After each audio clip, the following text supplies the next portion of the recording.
Are you listening to us on Apple Podcasts or Spotify or any other platform where you can leave a rate or review? Do you like what we're doing? If the answer to all of that is yes, please consider quickly giving us a 5-star rate. And if you wouldn't mind leaving us a nice review, we greatly appreciate that as well. Okay, let's do this.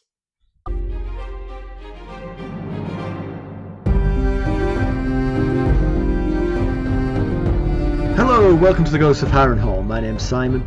And I'm Mackelly. Thank you for joining us for episode 303 of our chapter-by-chapter book review of A Song of Ice and Fire by George R.R. Martin. Today we're discussing chapter 31 of A Dance with Dragons, that's Melisandre. And as always, we're going to chat about the chapter and try not to spoil any future plot points for you. Unless, of course, you have a Buy Me a Coffee Sustainer tier that includes spoilers, well, then we are going to spoil things for you. Regardless, hopefully we'll provide you some entertainment along the way. We'll summarise what happened, discuss our thoughts on it, provide some useful background, compare it to the television show, indulge in a little pedantry and cover some relevant news and listener correspondence. Be sure to check out the show notes, that'll provide you with some additional information about the characters and geography of this chapter. How are you, Mackelly? I'm doing well. Speaking of the Buy Me a Coffee Sustainer tier that includes spoilers, stay tuned for news and notes because we have a very exciting update on that. We do. I'm actually going to say those same words before we get to news and notes. So right. You're going off script here is unwelcome, just so you know. Yeah. So we've seen each other. We've seen each other multiple times since last time. I mean, in person we've seen each other once, but we've also had a sustainer call, which was always fun. Yes, but both of our meetings were fun. One was slightly shorter than the other. So, dear listener, I invited Mackelly over to play board games, and it went partially okay. Carson was out of town, so I had the house to myself, and so I was like, yes, I'm going to do boy thing and have some guys over and we'll play some board games. We took on a bit of a challenge in the board game that we chose, and the board game evening, which was supposed to last a few hours, lasted 5 hours, and we only basically played one quick game and then this one gigantic game, which shouldn't have taken that long because we just weren't ready for it. It was just too much to take on. So I am sorry. Yeah. I'm sorry for taking away your entire Sunday. No, hey, it was something I'd never done before. I'd never been to. You'd had me over to play board games before, and I've had you over here to play mostly your board games. But that was the first time it'd been like a group playing board games, and so that was a unique way for me to spend a Sunday. Yeah. And I felt like everyone else kind of knew what they were doing, like at least had board game experience at some level. And I was just a complete useless noob. And you see, I would not have taught it. The person who taught the game taught it in the sense of taught it as if he was teaching board gamers. Oh, this is a deck building game. It's like that doesn't mean anything to half the people around this table. Exactly. That meant nothing to me. Exactly. I that's not how I would have taught it. But anyway, I thought the game had some potential, and I will play it again. The game was Dune Imperium Uprising, which those who've played it will know shouldn't have taken 5 hours. But would you deal with at least me? I think Chip sitting next to me was not as experienced as the rest of you as well, but I think more so than I am. Mackelly, you are blaming yourself for the length of time that game took. You are not to blame. You are not to blame. And okay. You know me, I would blame you for taking too long. That's right. Even if it was only marginally my fault. Exactly. I'd be clapping my hands to, come on, get along, get everyone. So that does reassure me some, yes. Mm-hmm. Well, I think my favorite part of the night was spending time with your son. I haven't gotten to spend time like that with Lucas in a long time, and I really enjoyed it. He's he's an enjoyable kid, at least, from my perspective. I only spent 5 hours around him, but he's just so nice and kind and such a sweet kid. I really enjoyed my time with him. It's very nice of you to say this, Mackelly, and you said it on the Sustainer call last night as well. And I told Lucas afterwards, I said, on the Sustainer call, it was described that you were a super nice kid. And he said, not by you then, Dad. I was like, well, it would have sounded a little bit not right coming from me, like, yeah, he's your kid. We expect you to say things like that. Right. Yes. I wish I would have gotten more time to talk with him, but, the game kind of ate away. We had to be laser focused to get him under the 5-hour mark. Yes. Anyway, you've got other items here. What else did you want to talk about? We had to move the Sustainer so I could play soccer, and the soccer ended up being quite exciting. My team fell behind 2-0, and then we pulled it back to 2-1, and then with the clock showing 89 minutes and 40 seconds out of 90. Who else out of 90? Who else but Simon should break free one-on-one with the goalkeeper with the game on the line? Yes, and smashed it home off the post. Yes. Get in. I got lifted up by the head of travel for our company and whispered in my ear, "I love you." So I was like, okay. I'm hoping that gets me a ride on the corporate jet. Yeah, maybe. Well, all right. Good. So it was worth it, us moving our call around a bit. I like to think so. I mean, like, I appreciate everyone on the call being able to join earlier than usual just so I could play soccer. But then I played soccer again this morning, would you believe? So I actually played 2 soccer matches in the space of 11 hours. Wow. I am very tired. I'm very, very tired. I wasn't sure I was going to make it. I was actually laying down just before the call started, and I was like, I'm going to fall asleep here. Yeah, you're no spring chicken. You can't be playing that much soccer in that short a time span. That's not a good idea. My other funny story from this week was one of the guys I play soccer with has a really nice family, and he brings them to watch us occasionally. And I was kind of hanging out with them while we were playing. This was actually on Saturday, not last night's game. And the mom, she's a mum of 2 little boys. She takes opportunities to edify them whenever she can. And we were I don't remember exactly what we were talking about that led to this, but she asked the boys, have you read Mia Hamm's book about never giving up? And I said, I got about halfway through it.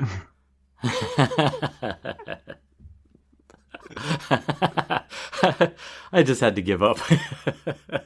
I was so happy with this joke. And then I got even funnier when I got home because I looked it up, the book, and it's just a kid's book. It's like 8 pages. You got to page 4 and you're like, all right, I got other things to do. Yeah, I get the message. Don't give up. That's funny. All right, well, let's get down to business. How do we leave Melisandre? Last we saw of her, she was being left behind at the wall by Stannis. Prior to that, she was seemingly Stannis' constant companion, attending every meeting that Jon was in with the king. She tried to warn Jon about his enemies, and when he blew her off, she told him, "You know nothing, Jon Snow," as if she knows him. That's right. Since the king has left, she got Jon alone and told him that the heads of 3 of the 9 rangers that he had sent north of the wall will return eyeless. She also saw a vision of his sister Arya arriving at Castle Black on a dying horse, and that when her visions prove correct, to take her hand and let her save his sister. Mackelly, why don't we give a summary of this one? All right. Well, so Melisandre attempts to see more of Jon's sister in the fires. There's an art to it, and you don't always get what you're looking for. She sees many things, and it's thirsty work, and she calls for a drink from Devon Seaworth. The 5th Seaworth son is in love with and fears her, but she keeps him close to spare Davos further pain. She knows that the Hand doesn't always see things her way, but she doesn't doubt his loyalty to Stannis. She wants to speak with Jon, but knows that sending Devon won't work. Jon continues to live a Spartan life, eschewing the trappings of power, but he knows not to run to her when she whistles. She approves of that, but thinks that Jon needs to realise that some of the power comes from those trappings. Instead, she sends for Rattleshirt and for breakfast. The wildling arrives without his bones, and she admonishes him that the outfit maketh the man. She describes what she has seen of this girl on a horse, who she believes to be Jon's sister. She wants Rattleshirt to go south, find her, and bring her back safely. She provides enough details so that he can estimate where she'll be, and he's pleased to see that she's keeping off the King's Road. Their discussion is interrupted by a horn blast. A single blast, so rangers returning. But Melisandre knows that these are dead rangers. She leaves Rattleshirt and bumps into Devon bringing breakfast. She tells him to leave it with Rattleshirt. She heads north of the wall with Jon, where the heads of 3 of the rangers that Jon sent out, Blackjack Bulwer, Hairy Hal and Garth Greyfeather, are displayed on spears. Hindsight's Bowen Marsh announces to all that the rangers should never have been sent out. Jon says, "Not here, not now." He orders the heads burned and walks with Melisandre. He asks her if she has seen the other 6. She hasn't. He asks if she would look for them. She will, of course. He's had a raven from the Shadow Tower, wildlings massing, but Melisandre saw in her fire that the heaviest blow would fall at Eastwatch. She saw its towers fall into the sea. He wants to know when, but there she can't help. But she does know that the visions can be averted by the actions of those who learn of them. They head back through the wall and inform the rest of the men of the 3 deaths. There is wailing and gnashing of teeth. Melisandre asks Jon to come back to her apartments. He has Ghost sent back to his chamber, and she offloads her bodyguards. As they walk, she observes how similar Jon and Stannis are. Stubborn, honourable, eclipsed by their elder brothers. She also observes that he hasn't asked about his sister. "I only have brothers," he Stannises. Stannis is a verb now. Exactly. They enter her rooms, and Jon is surprised to see Rattleshirt finishing Melisandre's breakfast. He tenses and they exchange barbs. Rattleshirt tells Melisandre that he will need horses and wildling women for his quest. Jon's puzzled. Melisandre explains that while Jon can't help Arya, Rattleshirt can. Jon is incandescent. He'd sooner Arya take her chances on her own than be rescued by this murderer. Melisandre calmly dismisses Devon. When the 3 are alone, she touches the ruby at her neck and the glamour recedes. Jon suddenly sees Mance Rayder in Rattleshirt's bones.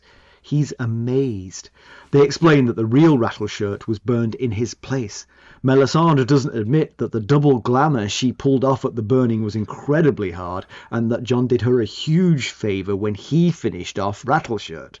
Melisandre further explains that Mance owes Jon his life, and so he won't betray Arya.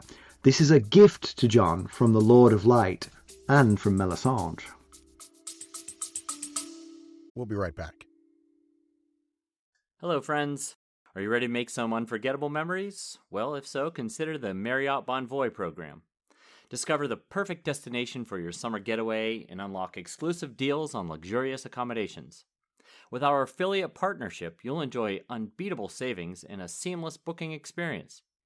Don't let summer slip away. Visit Marriott Bonvoy today and make this vacation season one for the books. Use our Ghosts of Harrenhal affiliate page to check it all out and buy Bonvoy points or give some as a gift. The link to our page is in the show notes. Okay. Well, we skipped about the first 3 pages of the chapter. Well, because it was all her visions. And I always think recounting the visions is a bit much. It's easier to do in discussion. So I agree with your decision. Yes, okay. Entirely. Good. So what did she say? Let's go through. All right, so there's kind of 2 segments. In the first segment, here are the things that she saw. She tries to see Stannis on his journey to win the North, but instead she sees the eyeless heads, towers by the sea crumbling as a dark tide sweeps over them, shadows in the shape of skulls, bodies locked together in lust, writhing, rolling, and clawing, and winged shadows wheeling against the hard blue sky. So let's just start with that batch first, because then there's a whole second batch she sees. From the top, so the 3 rangers she thought were going to come back. I don't know why she said eyeless. It was the rest of them that was missing, really. Well, and their eyes. So, Yeah. but the most obvious thing I would notice is the lack of neck down, Right. Much more territory there. And the towers by the sea crumbling into the sea as the dark tide sweeps over, that's what she interprets as Eastwatch. And it's interesting that this vision is cryptic, because it's not like, oh, I saw a bunch of wildlings crawling all over Eastwatch. It was the towers crumbling. So it's kind of like... Into the sea. So it's kind of like, well, what does that mean for Eastwatch? Is there just going to be an earthquake at Eastwatch? Or? Right. Yeah, in fact, she doesn't even originally think that it is Eastwatch. It is Eastwatch, right? She says it's not quite right because they've been there. They came through Eastwatch on the way to Castle Black. Yeah. Yes. So, but when Jon asks Eastwatch, well, the way it comes up is Jon tells her about the letter from the Shadow Tower about fires on the other side of the gorge, and she says, "Well, that will be just diversion if they do attack there because I saw towers crumbling into a wave, a dark, bloody wave or whatever." And he says Eastwatch, and she responds, "Yes." But in her head, she's like, "Is it? Is it actually Eastwatch?" Which is interesting to give her a chapter of perspective for once, because of course she often comes across as omniscient, yes. Sort of like just dictating everything that's going on around her. But actually, she's got plenty of doubts here. Yes, it's one of the most fascinating chapters in the whole story because we get a look behind the curtain like she's Oz or something, We get to see how the sausage is made, and it's not as smooth and easy as she would portray on the outside.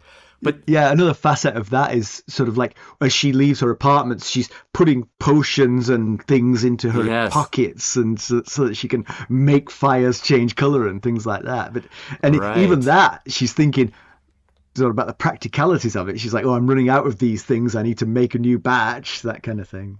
Yeah, but so she's not sure that it is Eastwatch until she says it, and then she's absolutely sure. Yes. But there's some speculation out there that it could possibly be Old Town being sieged by the Ironborn. Oh, very nice. Now, she says tower is plural, and there's one big tower, the High Tower in Old Town. But I believe the Citadel probably has some towers as well that would make it multiple towers. And could the towers be the High Towers? Oh, yeah. Oh, yes. The High Tower's the family. The house Hightower. That's what I mean. Yeah. And Jojen's dream of Theon taking Winterfell, it also involved the sea overflowing the walls of Winterfell. Which was definitely related to the Iron Islanders coming there. So that does tend to, interesting. Yeah. And then that very last Sam chapter when he shows up in Old Town, there was... I can't remember who the sailor was that they were talking to. I think it was the captain of another ship, mentioned that Lord Leighton and his daughter Melora, the Mad Maid, had locked themselves at the top of the High Tower and were consulting spell books and his wording, maybe to raise an army from the deep. So, Maybe that's what's going on there. They're going to raise an army from the. But she's really going to undermine herself if he rushes off to defend Eastwatch, and everyone's sitting there getting a suntan. Nothing's happening. They're all feeding the seals on the beach or something. Another interpretation is that the towers just simply equal civilization, and the tide is something ending it, like the others, for instance, crashing down on civilization and bringing it to an end. Yeah. So shadows in the shapes of skulls. So shadows in the shape of skulls, yeah. I mean, death, I guess, right? I mean, that's what she determines, that she's seeing skulls everywhere. Yeah. She's seeing skulls around Jon. She's seeing skulls in this other vision she's going to have here shortly. I guess she's talking about death. I really don't know what that one. And bodies locked together in lust, writhing, rolling, clawing. She's just missing Stannis. She says at one point, speaking about how she doesn't sleep, that with Stannis gone, her bed doesn't get much use these days. And I wondered if that was a reference to a sexual relationship between the two of them, or just meaning I've had the world on my shoulders with Stannis gone, and therefore I haven't even had time to do the little bit of sleep that I normally do. I, perhaps dirty old man, certainly heard it the first way. I did too. Yeah. But I don't know if that was how she meant it. When someone says, without this person here, my bed doesn't get much use, that's not There's a conclusion that one could jump to, which isn't that big of a jump. Yeah. Right. Anyway, back to bodies locked together and lust writhing, rolling, and clawing. I took that to mean, and I'm not taking this entirely upon myself. I saw this on the internet as well, that it's simply Melisandre seeing the flames. We would see a fire crackling and just see flames. She sees the flames as bodies locked together, writhing, rolling, and clawing, because she is a priestess of R'hllor, and it's kind of an intimate experience for her. Well, counterpoint, if I may, won't she always see that then? Yeah. and I guess wonder if, maybe after the 50th time, she's like, why do I always see that orgy? What is it? Well, others say that it reminds them of the scene in the tent with Mirri Mazdor when she was theoretically reviving Drogo, and when there were shapes dancing and glimpses of a shadow of a great wolf and a man wreathed in flames. So, I don't, again, it's left up to interpretation. We don't have a real good answer for that one. Yep. And then winged shadows wheeling against a hard blue sky, birds, or perhaps something larger than birds, perhaps dragons. She's thinking of the sparrows. Sparrows. Yes. Yeah, it definitely feels like dragons. Possibly R'hllor is saying that they're needed for the final battle. That they need to be here. Or they're coming, like it or not. Right. Yes, that too. So the second part of her vision, tell me about that. Yeah, so then she tries to see this girl on a horse that she believed is Arya, which we're pretty sure isn't Arya. But instead she sees a wooden face with 1,000 red eyes around it, and a boy with a wolf's face beside him that howls. Okay. That feels easier than most things here. That is presumably Bran in training with the three-eyed crow. We'll be right back. This episode is sponsored by Audible. To get a free audiobook, or 2 if you're an Amazon Prime member, go to our exclusive URL, audibletrial.com/ghostsharrenhal. You can find the link in our show notes. Right, it surely seems like the Green Seer and Bran. Yeah. And she mistakes them for the enemy, for, the great other. But first of all, but their red eyes before you around before you discount that, could they not be her enemy? Well, yeah. I mean, they are kind of the equivalent to her with the old gods versus right. No, they shouldn't be the enemy. Lord. They should be the ally. Right. But yeah, that she jumped to that conclusion is interesting to me. That, and it would sort of fit with human history that people turned on each other for their beliefs instead of fighting the common enemy. Common enemy, right? Yeah, that makes sense. Yeah, she ultimately decides that they're not terrible enough to be the great other, but instead must be the great other's servants. And I wondered, might she consider that this boy and Jon, because in a minute here we're going to get to an image she has of Jon, and both of them are kind of a man-wolf combo, and put some sort of connection together there? Was there no Stark resemblance at all that she could pick up? So, interesting. I don't know. Yeah. But there were red eyes. There were 1,000 red eyes around this face, not blue eyes, which you would think of when you think of the whites around the others. Right.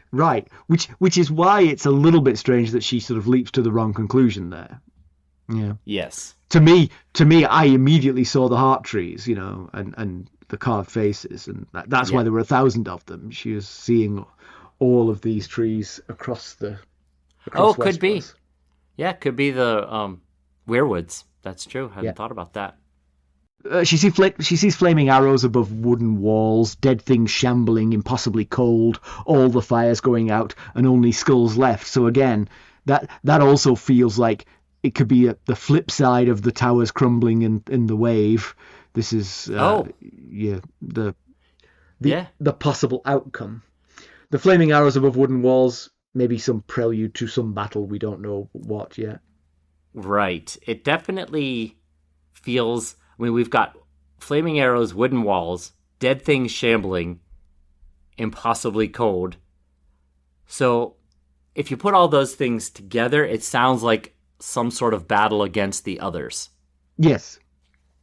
And the wall, our wall, definitely isn't this wall that she is seeing, because this is a wooden wall. True. So True. Possibly a fight between the wildlings stuck on the northern side against the whites and others, maybe? Yeah, maybe. And then her final vision, first she hears it, is the name Jon Snow. She hears whispered in the crack of the flames. And then she sees Jon's face, and like I said, this was coming up. He's a man, then a wolf, then a man, and there are skulls all around him. Like I said, when she saw the boy with the wolf's face howling, and she sees Jon being a man and a wolf, you might think about whether there's some sort of connection there. Yeah. Maybe say to Jon, hey, what do your younger brothers look like? Could you just describe them for me in as specific detail as possible? Could you howl, just so I can see what that would look like? Now, she did tell Jon that the dangers that she saw around him, and he discounted it. That was back in the first Jon chapter. She said there were he had many enemies, but the danger came from those who smiled to his face but sharpened their knives when he turned. So, and then the skulls all around him, it could be that. It could be fear of his death. Or maybe he makes a decision that causes many to die, like not sealing the gates that we know Bowen Marsh is so upset about. Yep. But, with the eyeless heads coming true, and if Mance finds this girl on a horse, it might be time to put a little more stock into the things that Melisandre says. If she says, you're in danger from certain people, I can tell you who your enemies are, come sit down. Let's have a chat. Yeah. Of course, if he's armed to the teeth with 1,000 men at Eastwatch while Old Town crumbles... yeah. We've been kept down here for half a year and nothing's happened. Her final thought is that she asks Azor Ahai... No. She asks R'hllor to show her Azor Ahai, and all he shows her is snow. Not Jon, but the white substance. Well, she says all I see is snow with the capital S. So I think she is saying, she does mean Jon. Because that was the previous image, was Jon Snow's face, and she can't get to see Stannis for whatever reason. Could Jon be the true Azor Ahai? Well, that's certainly one interpretation, right? Would he fit with prophecy? Do tell. Yeah. Okay. So, I mean, as we understand his birth, it doesn't line up well. Okay. With the prophecy.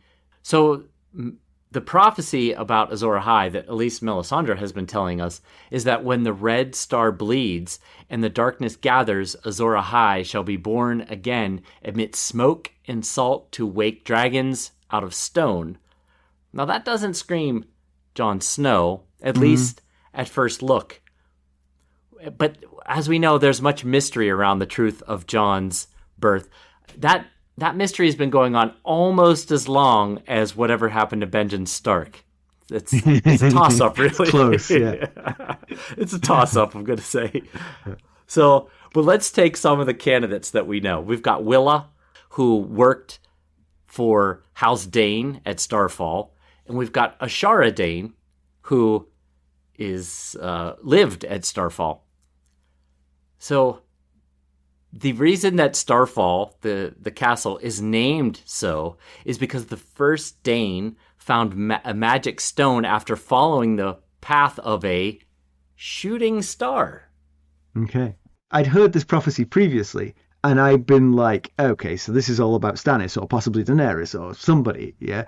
Right. But as soon as you started it and you said when the red star bleeds and the darkness gathers, I was like, wait a minute, that sounds a bit like it might have an allusion to the Dane family.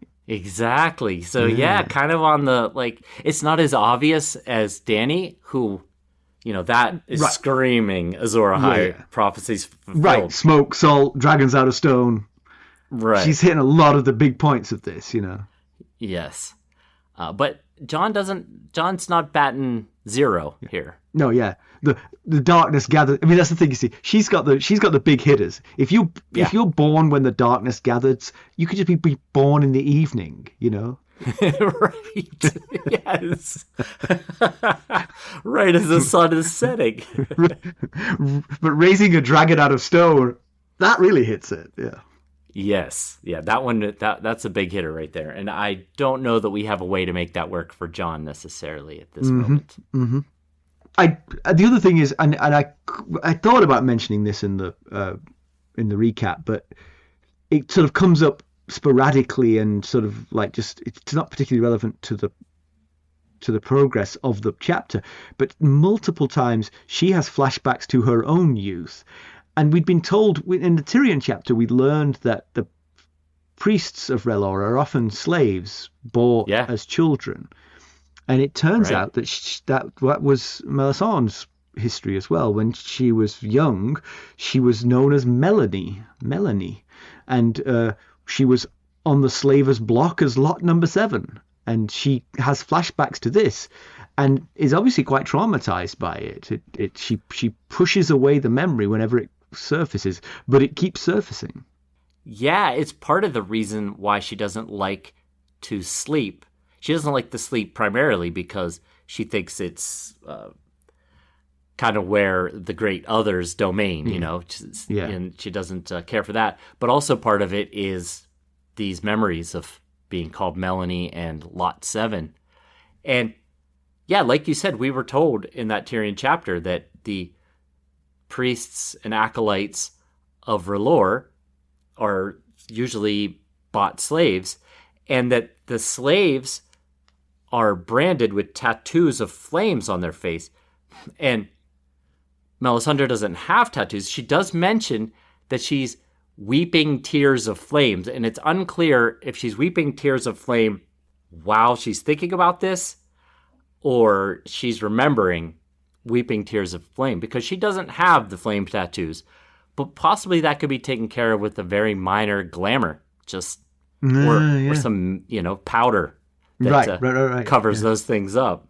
Yeah. So we learned that Melisandre's visions don't come as easily as she lets on. She actually says that part of her power, she sort of says this to us in an aside sort of thing, comes from making people believe that she does the things she does easily, but they're not easy. And they're not as clear-cut as she suggests, Eastwatch being a great example. She lets people think she saw it clearly, but she didn't. And that some of, like as we said, some of her antics are just parlor tricks, the powders that she carries for various effects. It's interesting. I mean, like, fascinating. In on some levels, you'd think that a religious adherent wouldn't go for these things, but it kind of goes to what she's saying about Jon and the trappings of power. She says of Jon that he's right to not come to her summons, but he's wrong to board in a regular chamber. He should have the Lord Commander's chambers because those trappings give you the power, give you the impression of power, and the impression of power is power. This goes back all the way to Varys' discussions about where the power lies. Right.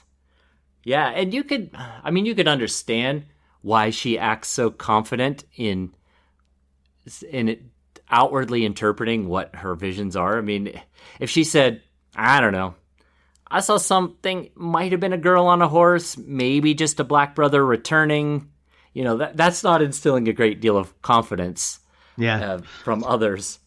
But then she also plays the get out of jail free card at the end of this by saying, well, my visions are adaptable.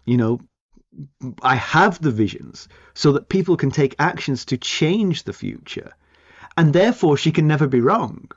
Right. Well, you did something, and that's why it didn't happen the way I saw it. Exactly. And so I'm wondering about that. I'm wondering about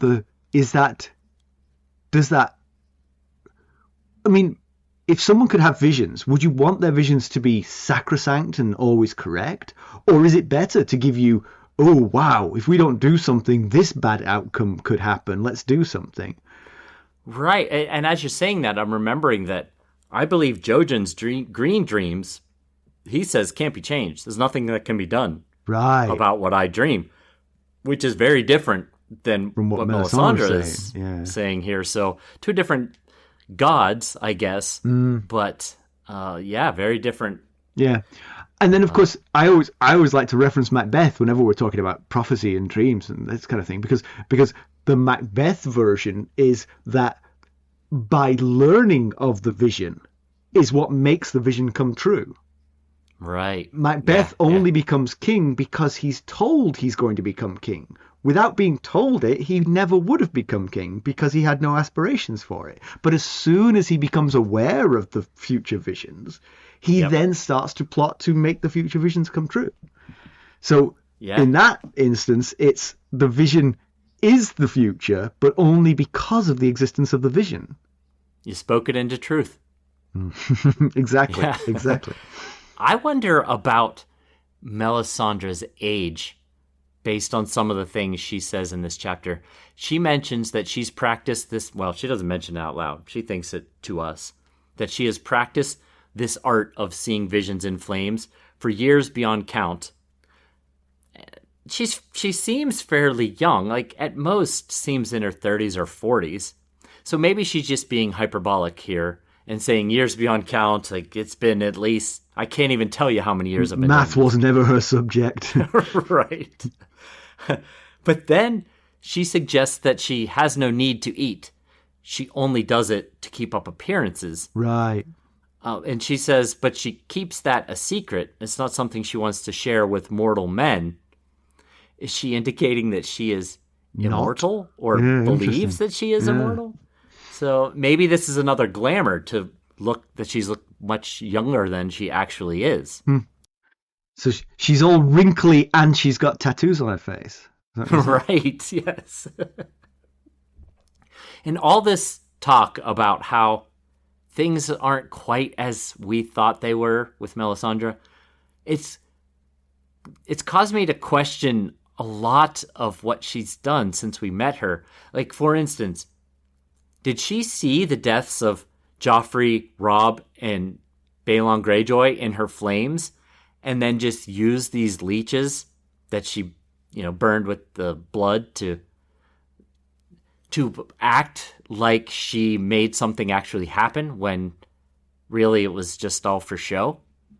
My question there would be, well, but what's very interesting, it's interesting you should make this point during this chapter, because during this chapter we learn that she didn't burn Mance Rayder for the blood magic of killing a king. Right. It was Rattleshirt. So whatever she was trying to achieve, Rattleshirt was no king. So is that right? So but maybe that goes to it. Maybe she's like, well, actually blood magic's just a myth. All I do is I burn slugs when I find something interesting to talk, to predict. So it looks like I have some action that I can take. But that does make a certain amount of sense. But then let's see what she does in the future. If she, because a lot of things going on in the story are to keep her away from people she might burn for their royal blood. Yeah, a lot of things have happened like that. Yes. Maester Aemon, Gilly's baby, all of this kind of thing has been done to keep it. But if she actually doesn't believe it herself and it was just one of her parlor tricks, then they're completely safe. Until she needs a new parlor trick, I suppose. Yes. I saw something so huge you would not believe it. I'm going to have to burn somebody big. I'm going to need a lot of that king's blood.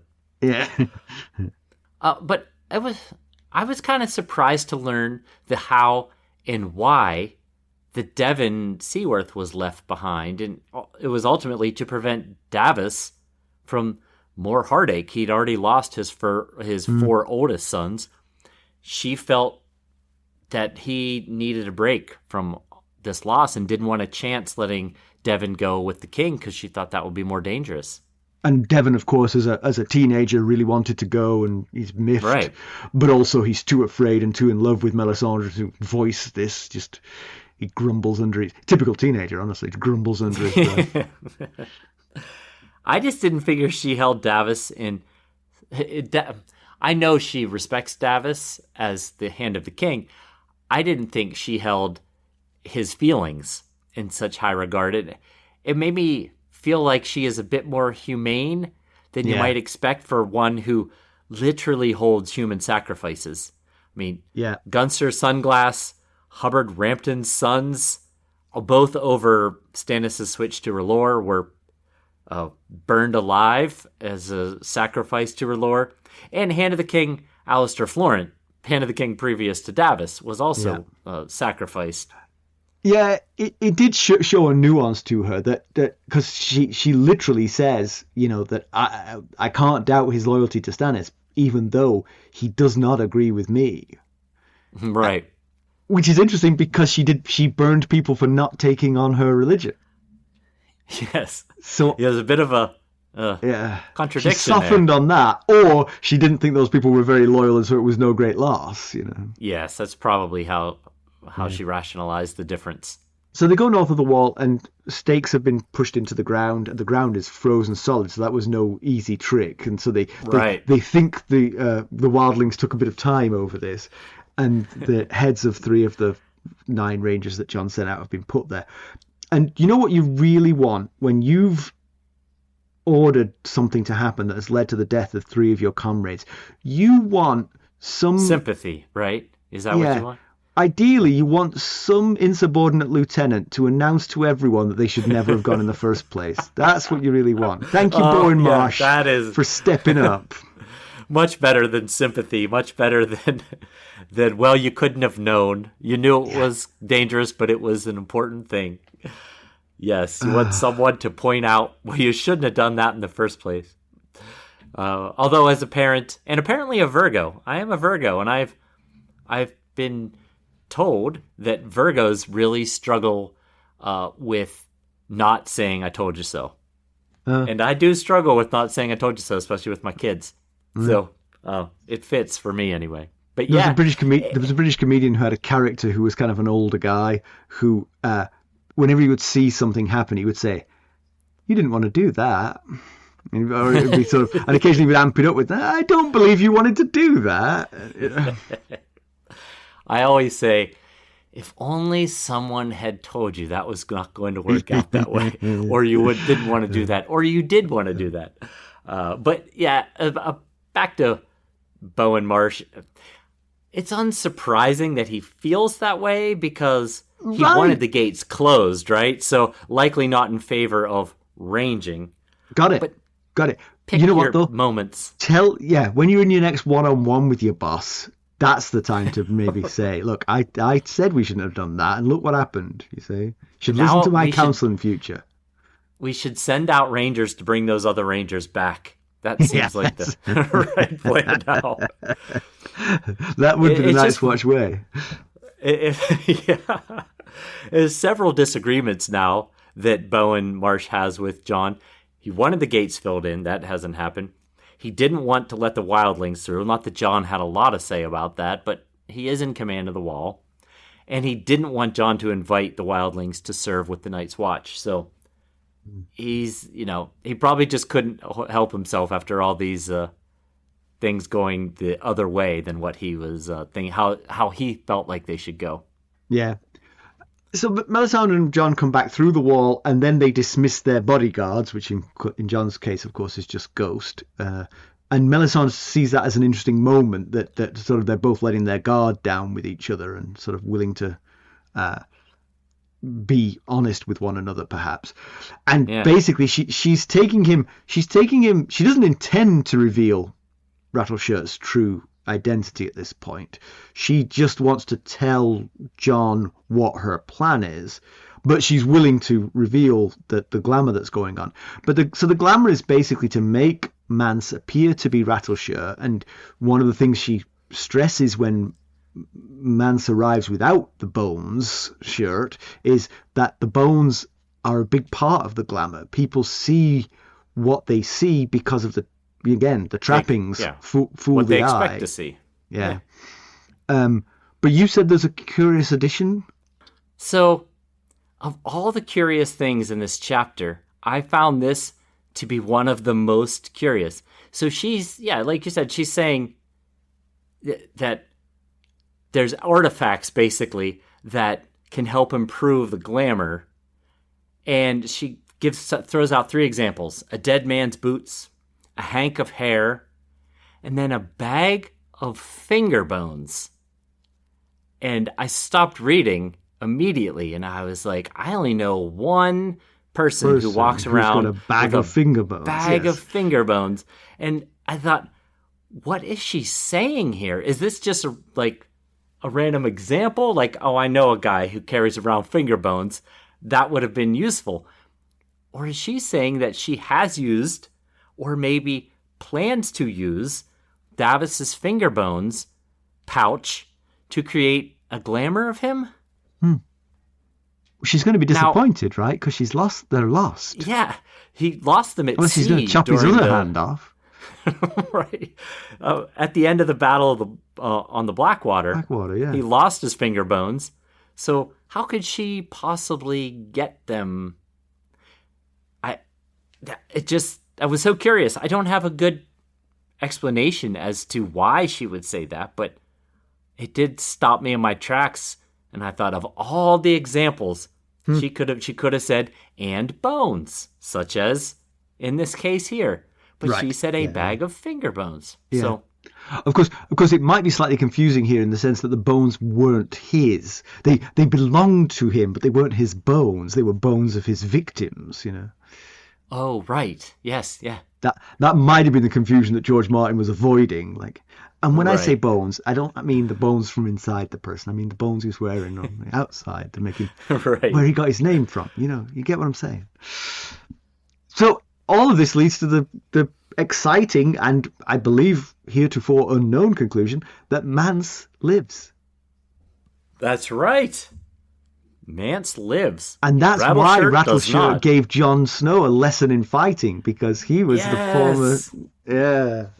Now it makes sense. It was Mance he was fighting, not Rattleshirt. And maybe there's an explanation as to why Jon was noticing that Rattleshirt was more muscular than Jon had realized, because he took the bones off and was putting armor on instead. Yeah. And Jon, maybe without the bones and with the, with the armor, Jon saw a little bit more than expected. Now, I can't help but ask myself, if Jon now feels a bit dumb about Gilly's baby. Right. Because Melisandre didn't burn Mance when she had every opportunity to. She did not burn Mance. Right. Maybe she doesn't believe in blood magic. Maybe she doesn't believe in the power of a king's blood. Like you said, maybe she just leverages what she already sees in the flames, And maybe it also could be just Mance, because in this chapter, she calls Mance a false king. So if he's a false king, maybe she has no interest in his blood or his son's blood. So, what a ordeal to put everyone through, Gilly especially through, if it turned out. And now Maester Aemon does have real king's blood in him, so that could be a different situation. It's unclear. Where did she get the blood for the leeches? Was it from Edric Storm? Yes. When she was talking to Davos in the Dungeon of Dragonstone, she mentioned that she didn't dare take any more off of Stannis. And so I believe she was using Edric's blood. And to that point, Stannis would not let Melisandre do anything more to Edric than take his blood through leeches. Yeah.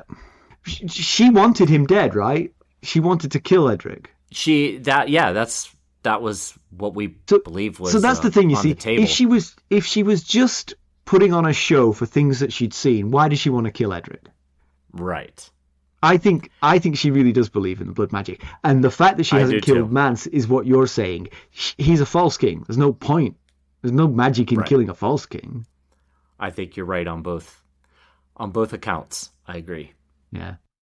But all that means that Mance's baby was never under threat to her. Right. And Gilly left her child behind. Now Jon's got to be like, oh my gosh, I separated a mother and her child for no reason. So, in fact, Gilly didn't even have to go on that trip. No. She could have stayed with both babies. Both babies, yeah. But now it also makes sense that Rattleshirt, remember his eloquent retort about Stannis burning the man the world needed to see burn? Right. We were like, well, didn't seem like the typical Rattleshirt response. Now we see too why. Thoughtful there. Yeah, it was Mance saying that everyone that was needed to see me burn.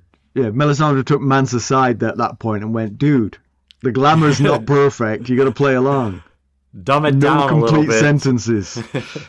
And it also makes sense now why about Mance's behavior and words before and while burning. He lost his composure. He was begging for mercy, denying being king and that in his name, and screamed of witchcraft. And now it all fits. Yep. So it's understandable why Jon would not have trusted Rattleshirt, because, I mean, that's the thing. Melisandre describes the plan to Jon whilst the glamour is still in place. And Jon does not trust Rattleshirt to save Arya. Right. Remember, Melisandre's vision is of Arya arriving at Castle Black on a horse. Better to let that happen than to send this cold-blooded murderer out after her. Yes. If she's already seen in the visions making it to Castle Black, then just let her finish that out, I guess. But again, that's the thing. She's saying that the visions need help. They are possibilities that we can make happen. Right. Yes, very different than Jojen. But the thing about that, because he thinks it's Rattleshirt and then he realizes it's Mance, he still doesn't think Mance should go after Arya. But he's got to. At that point, you would certainly feel like, oh God, thank God it's Mance. You know, he wouldn't butcher Arya for the sake of it. Right. But at the same time, he doesn't trust him.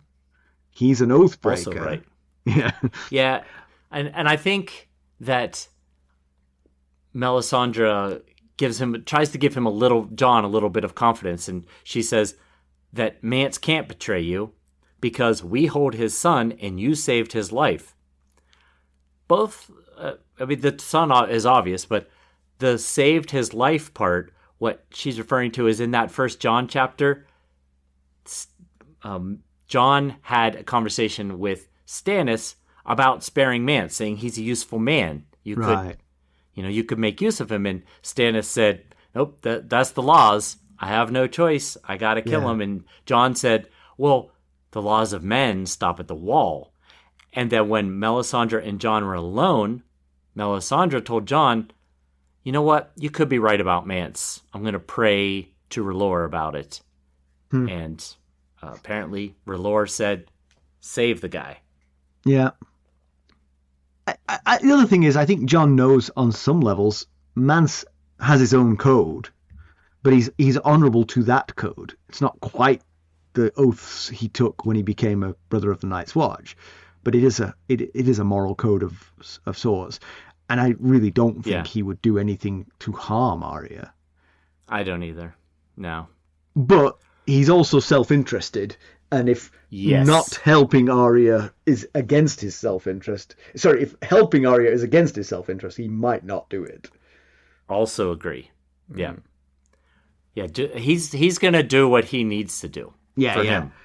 If all this comes to pass, Melisandre, Mackelly's maxim, the last sentence of the book, of the chapter being so important, Melisandre tells him that this is a favour that's being done for Jon by R'hllor, but also by her. Yeah. So this sounds a little bit Godfathery, you know.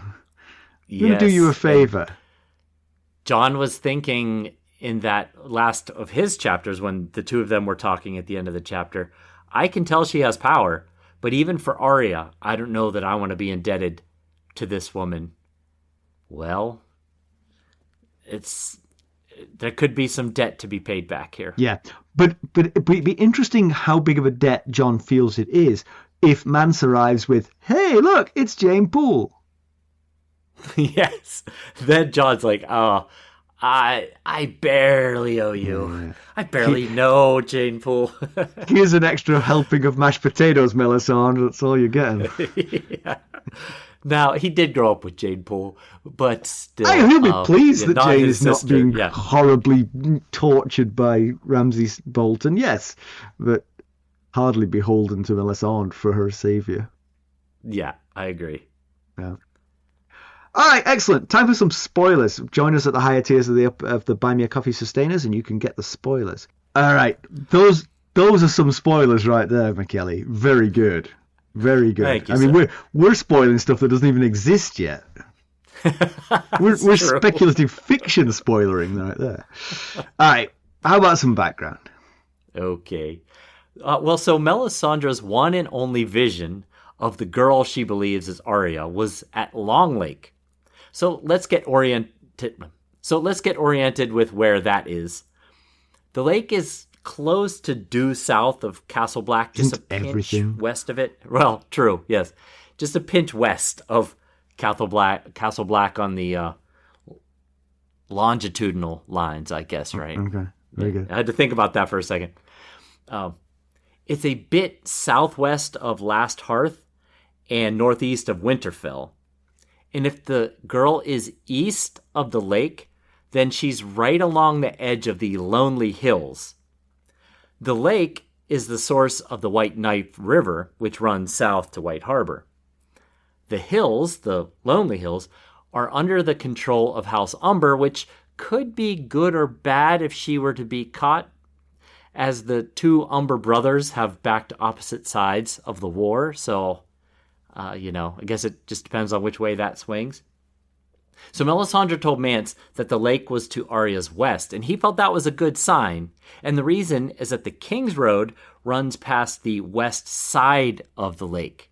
So she is in fairly wild territory with less eyes to spot a lone girl on a horse, which is dangerous in general. And she has come a long way from Barrowtown, but sadly she still has a good bit to go before she gets to Castle Black.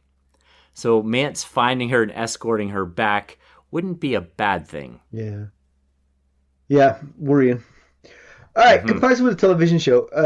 Since both, when Mance gets burned, it's Mance. So. He's wishing. He was wishing for a glamour trick. Never came. And the whole Jane Poole fake Arya story is dropped as well. So there's nothing left here. There's just occasional flirting between Melisandre and Jon. That's all we've got, really. Okay. The rest of it's all dropped. Pedantry Corner. For those not on the spoiler tier, you didn't get to hear my future pedantry, but there was some pedantry in there. I don't have any extant pedantry for this one, so I highly recommend you join the upper tiers of the Buy Me a Coffee Sustainers to get the spoilers, and hang on for just a moment because we have news and notes. We have major news for you Ghosts of Harrenhal listeners. So we've decided, and we've been discussing this for a while, we wanted to make the spoiler section more accessible. Therefore, we're expanding it to the Landed Knight tier on our Buy Me a Coffee page. Now the names of the tiers and things could change, but basically we're moving it into a lower tier, a perk for a lower tier. Yeah. And where we're moving it right now is half the price from the small council tier where it's always been. So it's a great opportunity to jump in and hear the spoilers. Yeah. And would it work backwards? So if you join us now at that level, or you already are at that level, would you be able to go back and listen to the spoilers for 300 previous episodes, or whenever we started doing I have to go in and mark it but I will be working on the that. Have I just given you the a short bunch answer of work? is yes. Sorry. Yeah, okay. No, I had planned on doing it in the first place. So again, one last shout out to the sustainers who joined us for the call yesterday. It was really good fun. They're such a nice group of people, and it's fun to hang out with them. I mean, just to hang out with them. I mean, we don't do much more than that. We don't really We talk a little bit about the books, but mostly it's just catching up and enjoying each other's company. Yeah, I told a story that I said was not meant for everyone's ears, just for the. It's unusual the of you to be that sensitive about it, because it's not that controversial a story. It was too long. No. Yeah, was it? Did I go on too long? When do I ever do that? Did you? I guess I could have cut out some details. Well, it wasn't my story to tell necessarily, so still, I didn't. But yes, it was fun, and we got to see a baby, which is always a good time. The baby, he's the star of the show. He really was. I couldn't stop watching him. Yeah, his antics. He's good natured as well. Yeah. Yes, so there's even babies on our Sustainer calls. Come join us. And we have some George Martin world news that I'll give you real quick. So it's announced that he will be attending the New York Comic Con in October. And while there, he'll join a panel to introduce HBO's A Night of the Seven Kingdoms. And he'll be joined by Dunk and Egg themselves, Peter Claffey and Dexter Soul Ansel, as well as showrunner Ira Parker. And the New York Comic Con begins on October 9th. So if you're interested, it's probably want to get tickets soon. Mm-hmm. Sounds good. We have a review from Dan of Astapor on Apple Podcasts Mexico. The best book club in town. It wouldn't be an understatement to say that this podcast changed the way I read A Song of Ice and Fire. As any fan knows, that's a nice thing to say. Well, maybe. Sort of depends which direction. Right, I should have waited. As any fan knows, the series has complicated plotting and wonderful world building, and I felt the need to talk it out with someone. But with no close friends reading the books, I found the great Simon and Mackelly, who turned my fondness for the series into an obsession. I started listening to them around book 2 and finally caught up. It's weird having to wait a week for something I listen to basically every day. I can't recommend this podcast enough. Huge thanks to our hosts who keep a tight, informed, and very funny ship. I'm writing this hoping that it's read on one of my favorite episodes, The Wind Blown. He just missed it, yeah? We did, yes. I'm sorry. I apologize. You missed it by a few weeks. Yeah. And, I have to, basically, it's like you just have finding to a tour the needle in a world haystack. looking for things, yeah. Yes. I literally have to go one country by another country, and sometimes I just randomly pick countries and see if there's anything new in there. Well, this was a good one too. My This bad. was a good one too, Dan of Astapor. But thank you ever so much. We really appreciate that review. It's very kind of you. Yes, thank you. Thank you for taking the time, and thank you for the kind words. Yeah. All right, this one's over. Melisandre's visions aren't as clear-cut as she lets on, and open to amendment after the fact, it turns out. Yeah. And nor are her interpretations of those visions as clear-cut as she lets on. Mm-hmm. And her efforts aren't as easy as she pretends they are, which is... Right. I found also that particularly revelation. interesting, that she was saying that she was incredibly relieved. While Stannis was mad that Jon had purportedly Killed. Mance put to death, arrowed to death while he was burning, she was hugely relieved because she could let half of that drop, Right. And I feel like she very much wants Jon to believe and trust in her. Are you picking up on that as well? Yeah, I mean, he's not asking about Arya. She's pushing the Arya story to him. Yeah. She wants to do him this favor. Maybe because she wants him in her debt, but it does feel like she definitely wants a relationship with Jon, a positive relationship. Right. Yeah, I think it goes all the way back to her whispering that "you know nothing, Jon Snow" in his ear in Jon 1, that she's been working to show that she's the real deal. Like, she would have no way of knowing that that's what Ygritte said to him all the time unless she saw it in some vision. Yeah. And she's saying, "I bet you didn't know that I knew that one, did you?" Uh-huh. So, she worked hard to win Stannis over, and now she's turned her attention to Jon. So possibly she wants all the decision makers at the wall pulling in the same direction when the time comes and it counts. Yep. The decapitated rangers, that's not going to help the situation between the Night's Watch and the wildlings.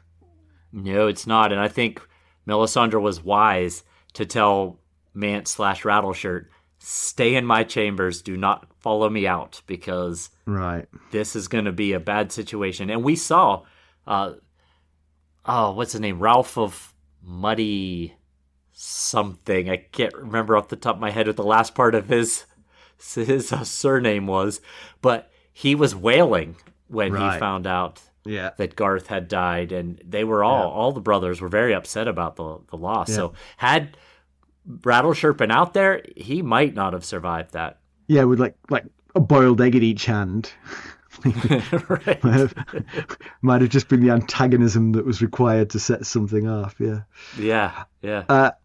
Filing this one under a win-win, Rattleshirt is dead and Mance is alive. Right. Yeah. If you could pick which way you want it to be. Yes. That's the way you choose, yeah. Right. And Jon could possibly get the best of both worlds here, keeping his Night's Watch vows and saving who he thinks is his sister, who we know pretty sure isn't his sister, but he doesn't know that. And he spent a lot of time stressing in that last Jon chapter about, I want to save Arya, but I also need to uphold my vows. Right. So maybe he can get both here. And I just got to say, this was just a great chapter, getting inside Melisandre's head. And I know this is the last one in this book. I hope we get more Melisandre POVs, because she's a fascinating character. Yep, I agree. I didn't know she was so fascinating. No, well, that's the thing. They probably all are, with the exception of, Chet. One and done for Chet. I'm fine with that. Yeah, right. Next week, we'll have a Reek chapter, so we'll check in with Ramsay and his bride-to-be, perhaps. Oh, yeah, that's right. Reek chapters, they're interesting, but can tend to be a little gross sometimes. Yeah, indeed. All right, there's 3 ways that you can help us. You could leave us a 5-star rating and a positive review like Dan of Astapor did. You could buy us a cup of Arbor Gold or become a sustainer at buymeacoffee.com/ghostsharrenhal. There's a tier to match your budget and interest, and now more of the tiers get you the spoilers. Or you can make a donation directly to our cause at our website, ghostsofharrenhal.buzzsprout.com. And if you're looking for more ways to interact with us, well, you can always send us a text. The link is at the top of every episode show notes. Just keep in mind we have no means of responding to you, but we do enjoy reading them, especially when they say nice things. And if you're interested in keeping up on the latest Ghosts of Harrenhal news and developments, well, you can check us out on our social media. You can follow us on Twitter at Ghost Harrenhal. We're on Facebook, Instagram, Discord, where I just posted the interview with George Martin, where he discussed his views versus J.R. Tolkien's views regarding leadership and ruling that I mentioned last week. And we're also on YouTube. Thank you for listening. Thanks. Bye. Bye.